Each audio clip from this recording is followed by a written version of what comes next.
Kumbakonam நீராளி paramedical கல்வி நிறுவனத்தில் 2026ஆம் ஆண்டிற்கான மாணவர் சேர்க்கை நடைபெற்றுக் கொண்டிருக்கிறது. தமிழகத்தில் தொடர்ந்து IAS மற்றும் IPS அதிகாரிகள் பணியிட மாற்றம் என்ற ஒரு செய்தியை கடந்த சில வாரங்களாக பார்த்து வருகிறோம். அந்த வகையிலே தற்பொழுது தமிழக காவல்துறையில் 14 IPS அதிகாரிகள் இடமாற்றம் செய்யப்பட்டிருக்கின்றனர் என்ற தகவலை முக்கிய செய்தியாக பார்க்கிறோம். காவல்துறை தலைமையக கூடுதல் DGP-யாக ஆயுஷ் மணி திவாரி IPS நியமனம் செய்யப்பட்டிருக்கிறார். தொடர்ந்து மேலும் பல அதிகாரிகள், சுமார் 14 அதிகாரிகள் பணியிட மாற்றம் செய்யப்பட்டிருக்கின்றனர்.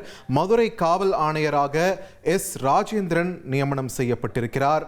அவரை தொடர்ந்து சென்னை வடக்கு மண்டல கூடுதல் ஆணையராக கபில்குமார் சரத்கர் நியமனம் செய்யப்பட்டிருக்கிறார். சேலம் காவல் ஆணையராக ஜோஷி நிர்மல்குமார் நியமனம் செய்யப்பட்டிருக்கிறார். சிலை கடத்தல் தடுப்பு பிரிவு IG-யாக அனில்குமார் கிரி நியமனம் செய்யப்பட்டிருக்கிறார். சமூக நீதி மனித உரிமைகள் பிரிவு IG-யாக கார்த்திகேயன் நியமனம் செய்யப்பட்டிருக்கிறார். சென்னை மாநகர கூடுதல் ஆணையராக சாமுண்டீஸ்வரி நியமனம் செய்யப்பட்டிருக்கிறார். திருப்பூர் மாநகர காவல் ஆணையராக S. ராஜேஸ்வரி நியமனம் செய்யப்பட்டிருக்கிறார். லஞ்ச ஒழிப்புத்துறை சிறப்பு புலனாய்வு பிரிவு IG-யாக மகேஸ்வரி நியமனம் செய்யப்பட்டிருக்கிறார்.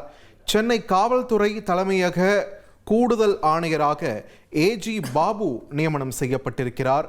கடலோர காவல் குழும IG-யாக பிரவேஷ்குமார் நியமனம் செய்யப்பட்டிருக்கிறார்.